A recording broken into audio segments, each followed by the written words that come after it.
जय जय जय नमोस्तु नमोस्तु नमोस्तु नमो ओरियंताणं नमो सिद्धाणं नमो हरियाणं नमो ज्ञानं नमो लोय सब सावणं मंगलम भगवान वीरो मंगलम गौतमो गणिमंगलम कुंदकुंदाद्यो जैन धर्मोस्तु मंगलम सर्वमंगल मांगल्यम सर्वकल्याणकारकं प्रधानं सर्वधर्माणां जैनम जयतु शासनम नमः समय साराय स्वानुभूत्या चकास्ते चित्सभावाय भावाय सर्वभावान्तर्चित् वन्दित सर्वसिद्धेषु शरवणोऽयं गतिं पत्ते वक्ष्यामि समय पाहुणमणिमो सुत केवली मणि। आवाज आ रही है? आवाज आ रही है? साफ नहीं आ रही? आ रही है। हम्म, चलो गाथा चल रही है अपनी प्रतिक्रमण और अप्रतिक्रमण की। गाथे में पढ़ लेते हैं पहले अपन लोग। श्री समय ग्रंथ मोक्ष अधिकार गाथा नंबर 306 307 पेज नंबर 708।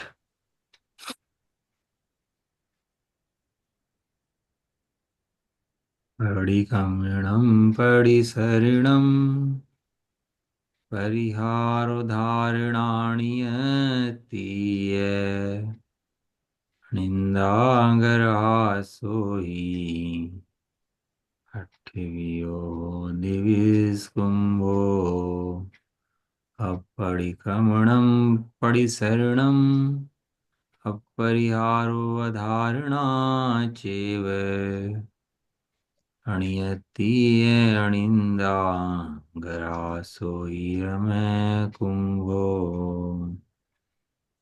प्रतिक्रमणे अरु प्रतिसरणित्यों परिहरण निवृत्ति धारणा अरुषुधि निंदाग्रणा ये अष्टविध विषकुंभ हैं। अण प्रतिक्रमण अण प्रतिसरण अण परिहरण अण धारणा अणिवृत्ति अनिग्रह निंदेय शुद्धि अमृत कुंभ। लग रहा ना कि उल्टा पढ़ रहे हैं।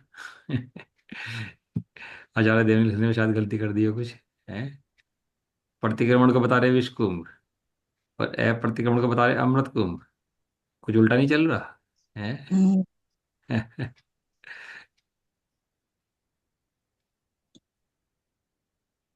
कमाल है कि सच बोले सो विष कुंभ और झूठ बोले तो अमृत कुंभ नहीं।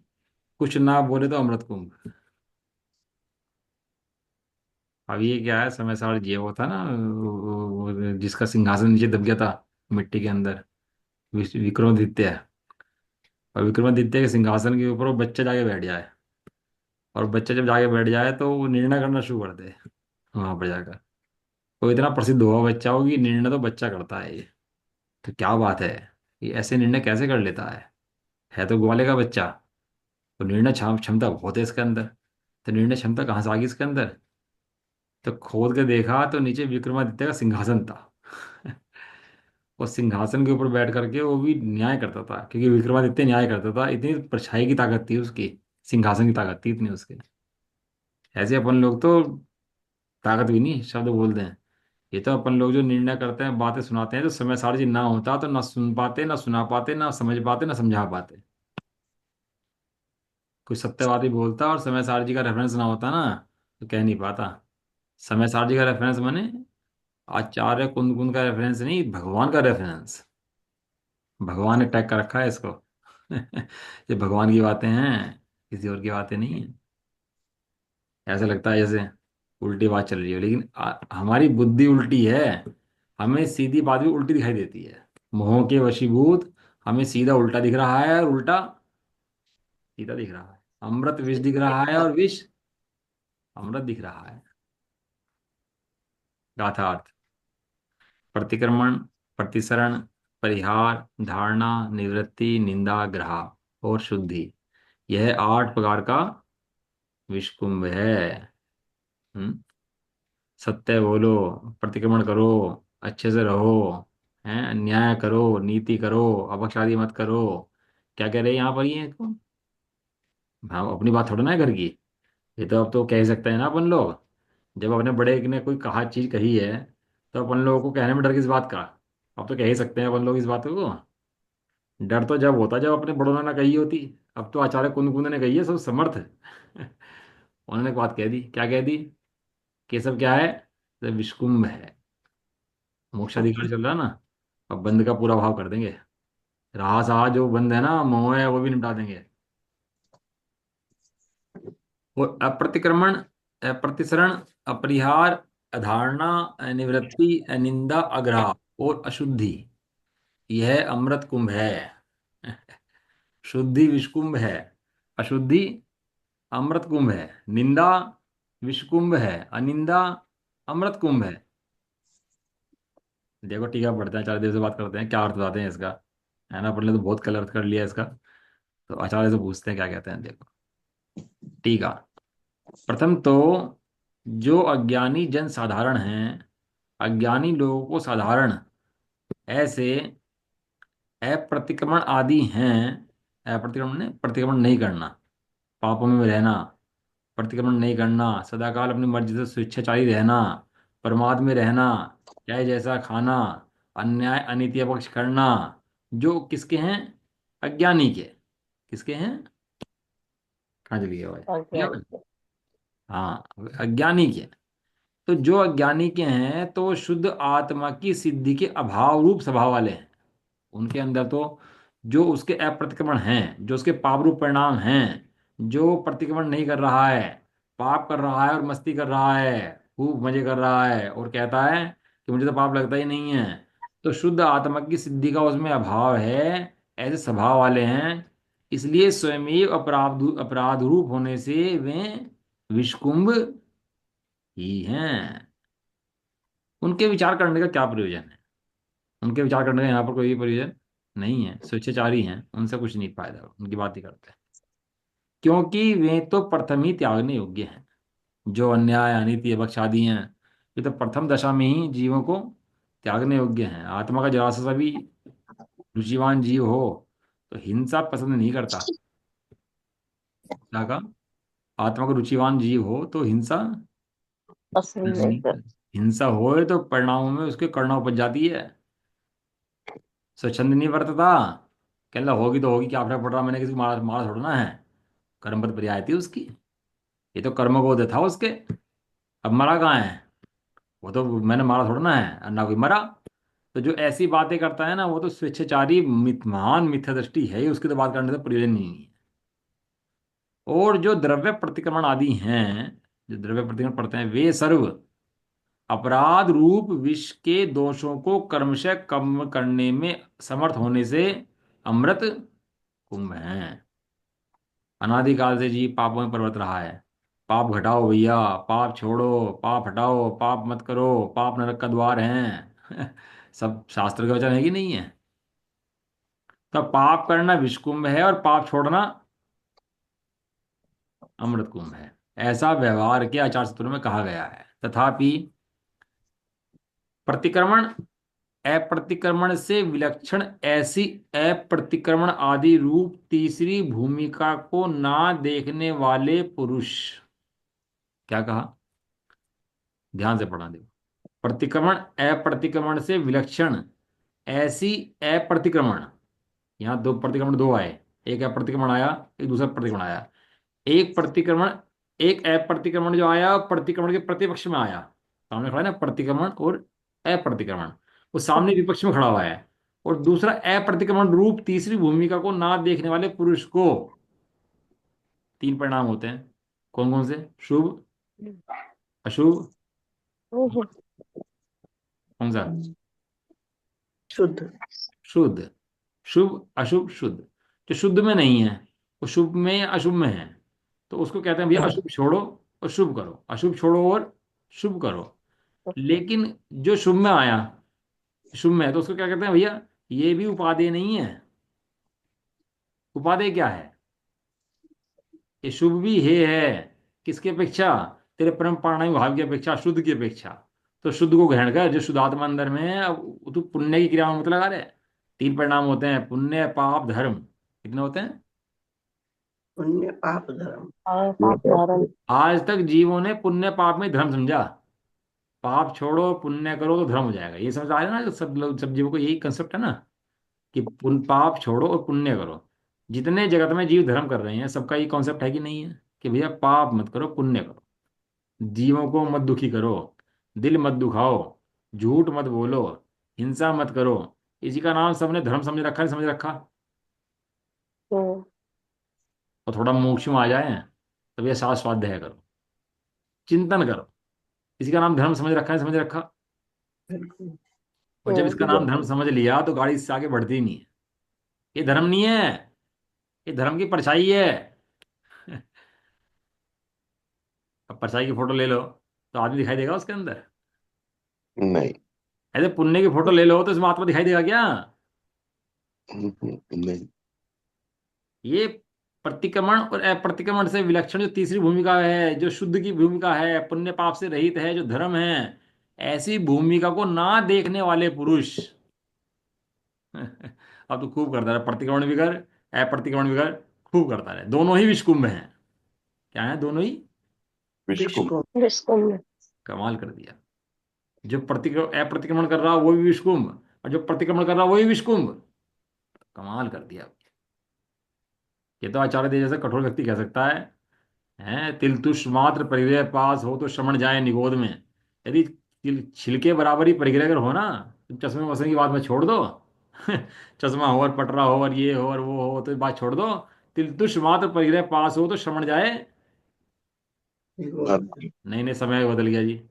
अरे सिद्धांत नहीं बदला करते भाई, स्वभाव नहीं बदलता, सिद्धांत नहीं बदलते। ये तो आचार्य कुंदकुन देव इतना कठोर कह देते हैं, वास्तव में किसी का हृदय पचाने बस की नहीं है आचार्य कुंदकुन देव की बात। अब समझो, एक पाप करता हुआ जीव, एक मंदिर में बैठा हुआ पूजा पाठ करता हुआ जीव, दो जीव, ये कहते हैं जो शुद्ध आत्मा को नहीं देखते वे दोनों ही विषकुंभ हैं। कौन माने इन जगत की बातों को भैया, नहीं आचार्य कुंद की बातों?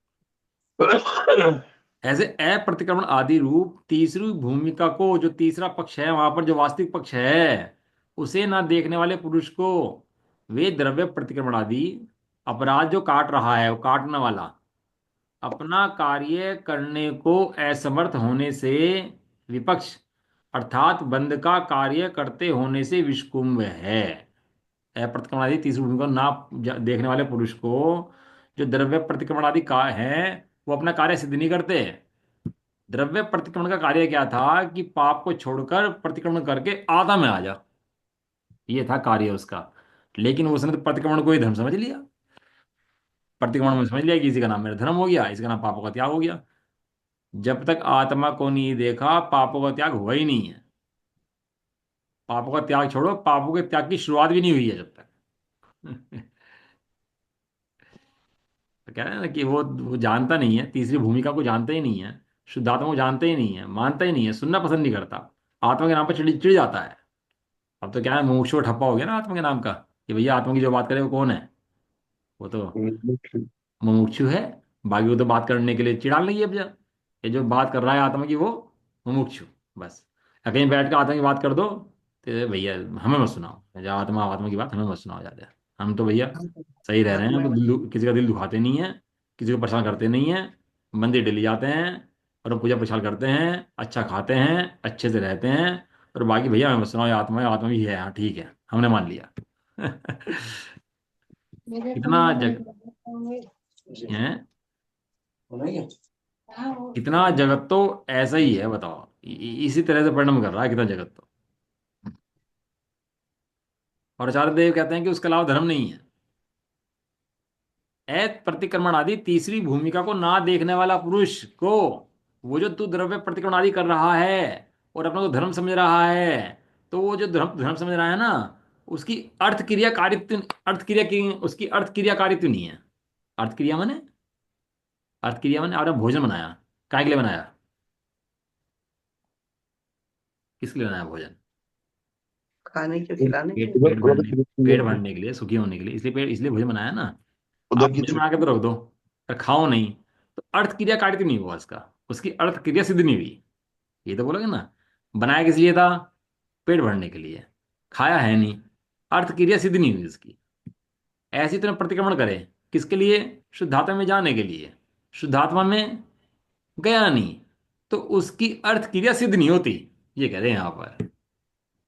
तो अर्थ क्रिया सिद्ध ना होने से जो तूने मेहनत करी है ना, खाना बनाने में, मेहनत लाने में, कमाने में, जो तूने मेहनत करी है, वो सब कहाँ गई? सब बेकार। बेफालतू लोग। सब बेकार, सब बेकार, सब बेफालतू। यही कह रहा है चाणक्य कि तूने मेहनत करी है ना, ढोया ढाई करी है, वो विष कुंभ है। और उसी आत्मा का स्वाद चख लेता तो वही अमृत कुंभ है। अपना कार्य करने को असमर्थ होने से विपक्ष माने जो प्रतिपक्ष है, सामने बंद है, उसका कार्य सदाकाल चलता ही रहता है। तू प्रतिक्रमण भी करता रहता है और बंद भी चलता रहता है। क्या कह रहे? प्रतिक्रमण भी करता रहता है और बंद भी चलता रहता प्रतिक्रमण भी चलता रहता है और बंद भी चलता रहता है। है। बताओ, कमाल की बात होगी। इसलिए बंद चलता होने से वो विषकुंभ है। प्रतिक्रमण चलना चलता होने से वो विषकुंभ है। जो अप्रतिक्रमण आदि तीसरी भूमि का, तीसरी भूमि है। तीसरी भूमि माने, एक तो पहली भूमि है प्रतिक्रमण, दूसरी भूमि है अप्रतिक्रमण। ये अप्रतिक्रमण वो अप्रतिक्रमण है जो प्रतिक्रमण के निषेध रूप है। ये दूसरी भूमि है। और तीसरी भूमि है फिर अप्रतिक्रमण। ये तीसरी भूमि वो है जो इन दोनों भूमियों के पार है। कौन सी भूमियों के? जो पहली प्रतिक्रमण की और अप्रतिक्रमण की भूमि बताई है, उन दोनों के पार है। एक जन्मता है, एक मरता है। मरता है तो जन्मता है, मरता है जन्मता है, मरता है जन्मता है। लेकिन इन भूमियों से पार एक तीसरी भूमि है, जहां ना जन्म है ना मरण है कि नहीं? तीसरी भूमि। अब ये अपने को मरा हुआ देखे तो मैं भैया मर जाऊंगा, कहीं और जन्म ले लूंगा, कहीं जन्म लूंगा तो फिर मर जाऊंगा, फिर मर जाऊंगा, फिर जन्म लूंगा, फिर जन्म लूंगा, फिर मर जाऊंगा। ये संतति कब टूट जाएगी बताओ मुझे, जन्मने मरने की? कब टूट जाएगी ये संतति? जब उस जन्म मरण से पार तीसरी भूमि में बैठा हुआ ध्रुव देखेगा, तब मिटेगी ये संतति। इसके बिना मिट नहीं सकती। तो कह रहे जो अप्रतिक्रमण रूप तीसरी भूमि है, वह स्वयं शुद्ध आत्मा की सिद्धि रूप होने से, तीसरी भूमि कैसी है वो? शुद्ध आत्मा की, शुद्ध आत्मा ने अपने स्वयं की, कहाँ चला गया? शुद्धात्मा की सिद्धि रूप होने के कारण समस्त अपराध रूपी विष के दोषों को सर्वथा नष्ट करने वाली होने से साक्षात स्वयं अमृत कुंभ है।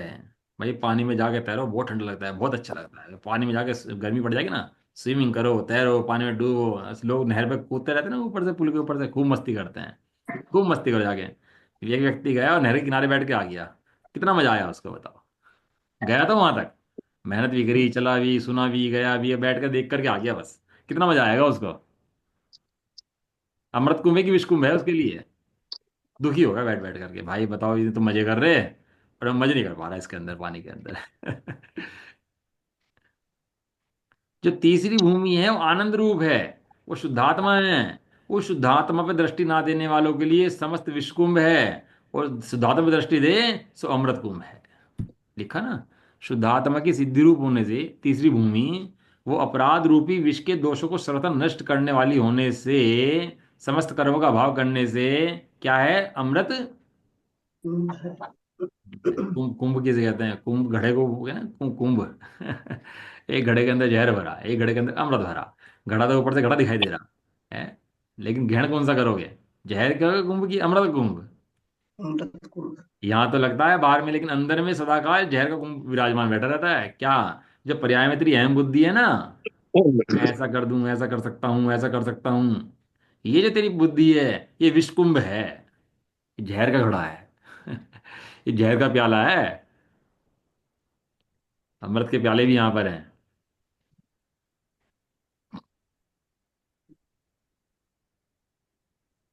साक्षात अमृत कुंभ है। और इस प्रकार वह तीसरी भूमि व्यवहार से द्रव्य प्रतिक्रमण आदि को भी अमृत कुंभत्व साधती है।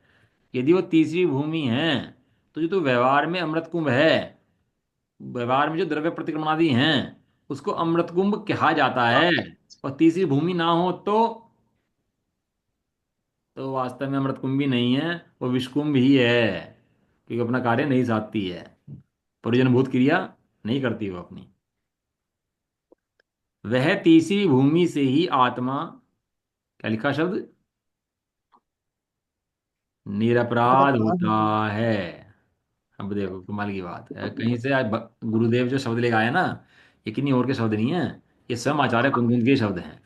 गुरुदेव को पढ़ लो, चाहे आचार्य कुंदकुंद को पढ़ लो, चाहे सर्वज्ञ को पढ़ लो, सब बातें एक ही हैं, कहीं फर्क नहीं है।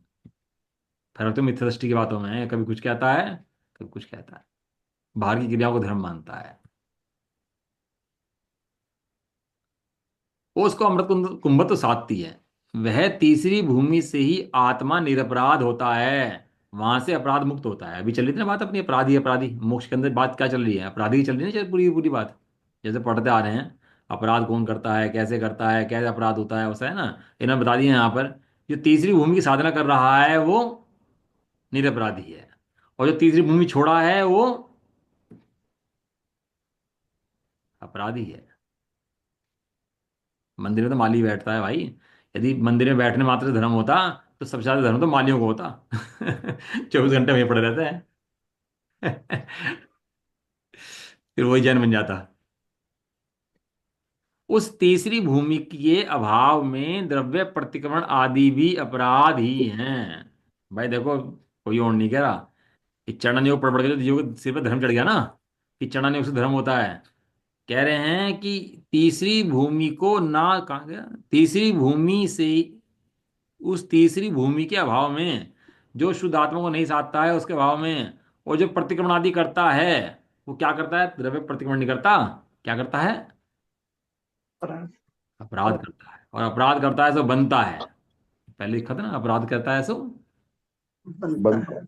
बनता है। अब बंद का कर्म का दिखाई देता नहीं बाहर में आंखों से। आंखों से दिखाई दे तो समझ में आए। अब कोई किसी को मारे पीटे बांधे, आंख से दिखाई देता है ना, तो भैया ऐसा मत करो, ऐसा मत करो। लेकिन जो कर्मों का बंधन चल रहा है अंदर में, वो दिखाई देता ही नहीं आंखों से। और सर्वज्ञ देव बताते हैं तो उनकी श्रद्धा नहीं है। अब बताओ कौन समझाए इस मूर्ख को, है। जो सर्वज्ञ देव कह रहे हैं स्वीकार नहीं है, आंखों से दिखाई देता नहीं है, तब क्या समझेगा। भाई बाहर में आपके सामने कोई चींटी मार दे, कोई भैंस मार दे, तो दुख होगा नहीं होगा आपको। तो आपको देख कर बड़ा दुख होगा, भैया ऐसे देखो गलत बात है यार, ऐसे मत मार करो, बहुत गलत है, ऐसे जीवों की हिंसा नहीं करनी चाहिए, है। लेकिन अंदर में कर्मों के मोह कर्म के बंध से तेरा घात हो रहा है, वो दिखता ही नहीं दिखता। वो जो असली घात है, वो वही घात है, मोह का घात। उस पर दृष्टि नहीं आती। इसलिए वो अपराधी है, इसलिए तीसरी भूमिका से ही निरपराधत्व है, ऐसा सिद्ध होता है। होता है। नरक में हो, पापी हो, कष्ट निश्चय हो उसके, तो भी आत्मा में दृष्टि है, तीसरी भूमिका है, तो निरपराध है। और देवगति में बैठा हो, खूब अच्छी देव दर्शन भी करता हो, घर के मंदिर के उसके चताले भी अंदर ही, मंदिर भी अंदर ही है ना, सूर्य का विमान है, चंद्र का विमान है, तो वहां पर क्या है, वहां मंदिर अंदर ही है उनके। लेकिन देव मिथ्या दृष्टि है, कि सम्य दृष्टि देव इन देवों में जाता ही नहीं। सम्य दृष्टि देव होता है ना, तो ये नहीं बनता, ये सूर्य चंद्र नक्षत्र तारे और भवनवासी व्यंतर, इन देवों में नहीं आता समय दृष्टि। ठीक, थोड़ा व्यवहार आभासी होता है, मन कसाई होता है, पहले पूजा करता होता है मंदिरों के अंदर, तो उसको ये सूर्य चंद्र आदि चला जाता है, तो वहां पर जाके बैठा रहता है, मंदिर भी है, दर्शन भी करता है, सब काम करता है, लेकिन है कौन, है कौन, मिथ्या दृष्टि दे। मिथ्या दृष्टि। अरे ऐसे मंदिर में जाने वाले मिथ्या दृष्टि बहुत हैं। अब घर में मंदिर आ गया उसके, बताओ, सूर्य के विमान के अंदर ही मंदिर है। जो विमान उसका है, उसके अंदर ही मंदिर है वो, सूर्य के, जिसको भरत चक्रवर्ती देखते हैं ना, यहाँ से देख लेते थे, दर्शन करते थे भगवान के यहाँ से, सूर्य के अंदर जो बैठे भगवान, भरत चक्रवर्ती की निगाह तेज थी। लेकिन वो देव क्यों है, वो देव मिथ्या दृष्टि बैठा अंदर में। क्यों, क्योंकि तीसरी भूमिका को नहीं साधता, केवल बाहर में दर्शन पूजन करके ही अपने को सुखी मानता है, मंद कषाय से ही अपने को सुखी मानता है, शुभ परिणामों से ही अपने को सुखी। मानता है। मानता है। हाँ, शुभ अशुभ परिणामों से बंध नहीं होता। जो शुद्ध को नहीं देखता उसे बंद होता है। इसलिए तीसरी भूमिका से ही निरपराधत्व है ऐसा सिद्ध होता है, और उसकी प्राप्ति के लिए ही यह द्रव्य प्रतिक्रमण आदि हैं। उस भूमिका को सिद्ध करने के लिए ही, शुद्धात्मा को सिद्ध करने के लिए ही द्रव्य प्रतिक्रमण आदि हैं। ऐसा होने से यह नहीं मानना कि निश्चय न का शास्त्र द्रव्य प्रतिक्रमण आदि को छुड़ाता है, प्रयोजन साधता है। हम्म। माता कहती है, बच्चा पढ़ता हो ना, किताब लेके बैठा रहता हो और नंबर नहीं आ रहे हो, ये किताब लेके बैठा कुछ फायदा नहीं, किताब फेंक दे इससे बड़े तो उठा के फिर, कुछ फायदा नहीं किताब लेके बैठना तेरी, नंबर तेरे आते नहीं है, किताब लेके पूरे दिन बैठा रहता है। तो माता का प्रयोजन क्या है? किताब फेंकने का प्रयोजन है कि नंबर लाने का प्रयोजन है? नंबर लाने का। कि तो किताब में सारी माथा फोड़ता है, तो करता क्या है इसके अंदर, किताब के अंदर बैठा हुआ? छोड़, नाम कटवा अपना स्कूल से, हटा यहाँ से। वहां माता भी समझती है और बच्चा भी समझता है कि माता क्या कह रही है। समझते समझते, बिल्कुल समझते हैं। किताब फेंकने का प्रयोजन नहीं है, किताब तो पढ़ने का ही प्रयोजन है, लेकिन सम्यक रूप से पढ़ने का प्रयोजन है, प्रयोजन साधने का प्रयोजन है। ऐसे ही यहाँ प्रतिक्रमण आदि हैं, उसे छुड़ाना नहीं है, लेकिन प्रयोजन साधने का मतलब है। जब इसे इससे कहते हैं ना, इस अज्ञानी जीव से कि भैया पर्याय से भी द्रव्य देख, पर्याय से भी द्रव्य देख, तो कहता है जी हाँ, पर्याय से भी द्रव्य होता होगा। वहां इसे पर्याय हटानी नहीं है द्रव्य में से, कहीं निकाल के भगानी नहीं है, लेकिन पर्याय के काल में ही पर्याय के पीछे छिपा हुआ बैठा हुआ भगवान देखना है। समझ में आया? पर्याय के भगानी नहीं है इसको, पर्याय के काल में ही पर्याय में छिपा हुआ भगवान देखना है। इसको ऐसा लगता है पर्याय हटा रहे हैं, पर्याय नहीं हटा रहे, पर्याय की दृष्टि हटा रहे। क्या कर रहे? पर्याय की पर्याय की दृष्टि। दृष्टि हटा रहे। हाँ, पर्याय नहीं, इसे लगता है पर्याय हटा रहे। क्या कहता है, शुभ मत करो भैया, शुभ शुभ शुभ हे है, शुभ हे है, तो अच्छा अशुभ करें। ये समझ आता है, शुभ हे का कहने का मतलब ये है कि शुभ पर दृष्टि हटा, शुभ नहीं हटा, शुभ नहीं हटाना। क्या हटाना है? शुभ से दृष्टि हटानी शुभ है, और और शुभ से दृष्टि हटाकर कहाँ ले जानी है?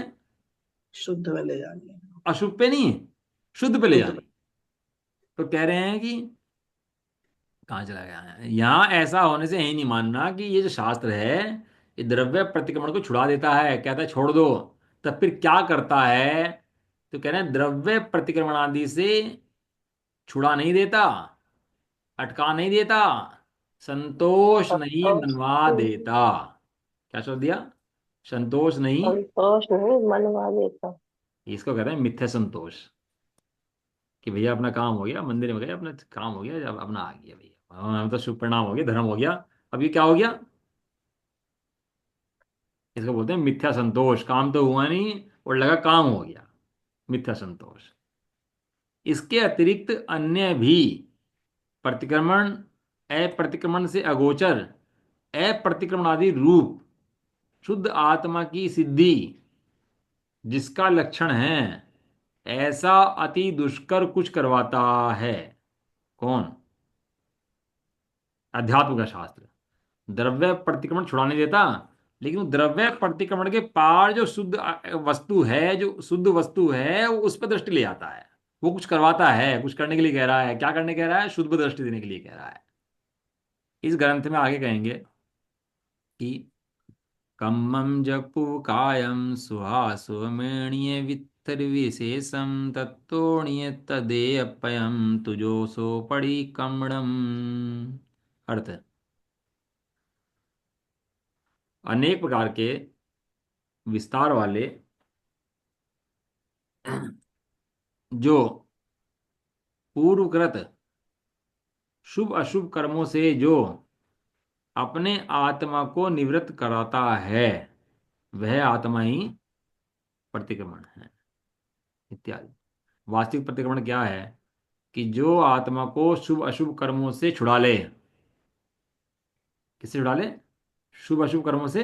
ऐसा छोड़ा हमने। ये नहीं कह रहे अशुभ से छुड़ा ले, शुभ में बिठा ले, दोनों से ही छुड़ा ले, तो आत्मा को निवृत्त करा ले। वह वास्तविक प्रतिक्रमण है, वही निश्चय प्रतिक्रमण है, उसको ही प्रतिक्रमण वास्तव में कहते हैं इत्यादि। भावार्थ।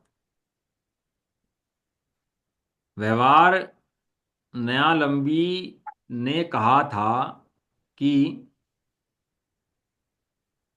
लगे वे दोषों का प्रतिक्रमण आदि करने से ही आत्मा शुद्ध होता है, तो फिर पहले से ही शुद्ध आत्मा के अवलंबन का खेद करने से क्या प्रयोजन।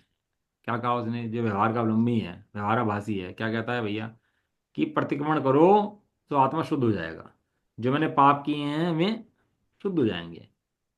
तो फिर पहले से ही जो शुद्ध आत्मा है उसके अवलंबन का खेद करने का क्या प्रयोजन है। जो आत्मा पहले ही सिद्ध है उसका खेद क्यों करना शुद्ध करने का। शुद्ध होने के बाद उसका अवलंबन होगा, पहले से ही अवलंबन का खेद करना निष्फल है। उसे आचार्य समझाते हैं, जो द्रव्य प्रतिक्रमण आदि हैं वे दोषों को मिटाने वाले हैं, तथापि शुद्ध आत्म स्वरूप जो कि प्रतिक्रमण आदि से रहित है, उसके अवलंबन के बिना तो द्रव्य प्रतिक्रमण आदि दोष रूप स्वरूप ही हैं, वे दोष के मिटाने में समर्थ नहीं हैं, क्योंकि निश्चय की अपेक्षा से युक्त ही व्यवहार्य मोक्ष मार्ग में है। निश्चय ना हो तो व्यवहार्य भी मोक्ष मार्ग भी नहीं है, निश्चय हो तो व्यवहार मोक्ष मार्ग होगा। केवल व्यवहार का ही पक्ष मोक्ष मार्ग में नहीं है, बंध का ही मार्ग है। यदि खाली व्यवहार का पक्ष लोगे आप तो मोक्ष मार्ग नहीं है, वो खाली व्यवहार का पक्ष क्या है, वो बंध का ही मार्ग है। मार्ग।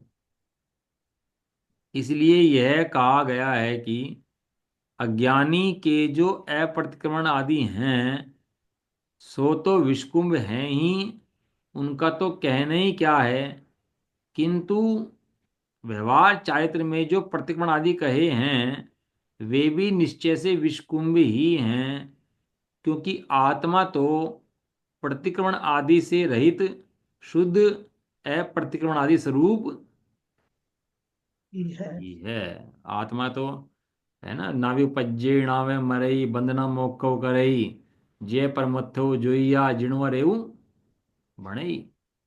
न बंद करता है ना मोक्ष करता है, ऐसी तीसरी भूमिका है। जो बंधन और मुक्ति है ना, जो पर्याय की होती है, द्रव्य तो न बंधता है और न मुक्त होता है, बंधन से पार है। तो कलश पढ़ लेते हैं, इसका एक कलश है ना आगे, क्योंकि इसमें एक दो तीन चार पाँच छह कलश हैं, इसका रह जाएगा। देखो क्या करें।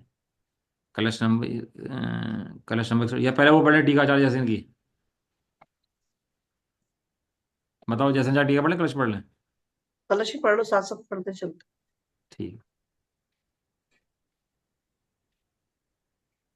इस अर्थ का कलश को काव्य कहते हैं।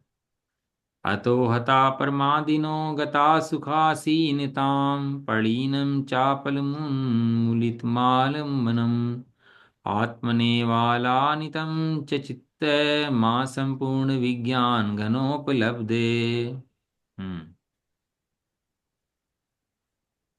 इस कथन से, जो कथन ऊपर कहा गया है, सुखासीन सुख में बैठे हुए प्रमादी जीवों को हत कहा गया है, अर्थात उन्हें मोक्ष का सर्वथा अनाधिकारी कहा गया है। जो जीव मोक्ष के अधिकारी समझ रहे हैं अपने आप को, मोक्ष के अधिकारी नहीं है, मोक्ष के अनाधिकारी हैं।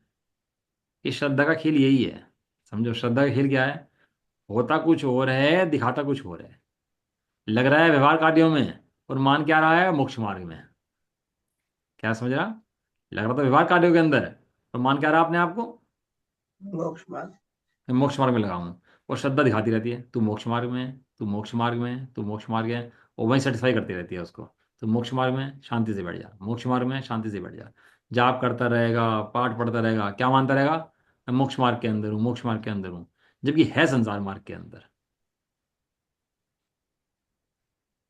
सुख में बैठ गया, प्रमादी हो गया, मोह को हटाना चाहता ही नहीं है, उसको अज्ञानता को हटाना चाहता ही नहीं है। उसे कह रहे हैं कि मोक्ष का सर्वथा अनाधिकारी कहा गया है, चापल्य का अविचारित कार्य का प्रलय किया है, अर्थात आत्म प्रतीति से रहित क्रियाओं को मोक्ष के कारण में नहीं जाना, आत्म प्रतीति से रहित क्रियाओं को मोक्ष के कारण में नहीं माना, आलम्बन को उखाड़ फेंका है, अर्थात सम्यक दृष्टि के द्रव्य प्रतिक्रमण इत्यादि को भी निश्चय न से बंध का कारण मानकर हे कहा गया है। कब तक? जब तक संपूर्ण विज्ञान घन आत्मा की प्राप्ति ना हो तब तक शुद्ध आत्म रूपी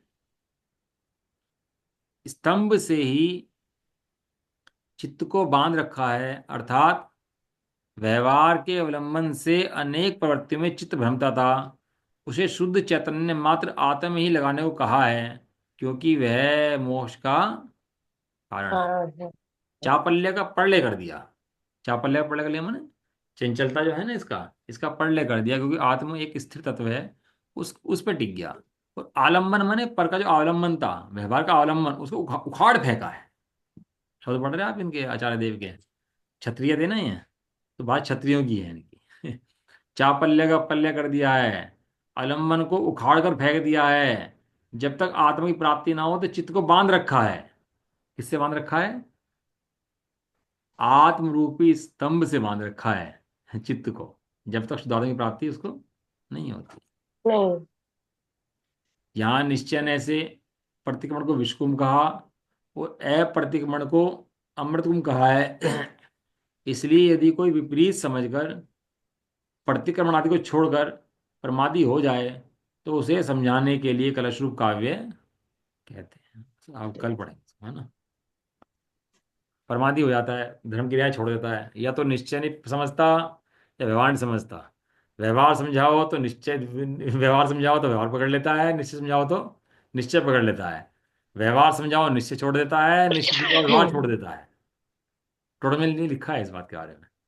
अज्ञान की बड़ी विपरीत दृष्टि है इसकी। वास्तविक धर्म का स्वरूप नहीं समझेगा। निश्चय व्यवहार रूप, व्यवहार के दो भेद रूप, वो समझ जाए तो कल्याण हो जाए इसका। चलो बाकी चर्चा से कल करेंगे, है ना, कलश की। निज निधि निज। मेरे मुझे में बताई, एक अनंत उपकार है, उसके लिए जिनवाणी माँ को वंदना शतवार है। नमन होगा।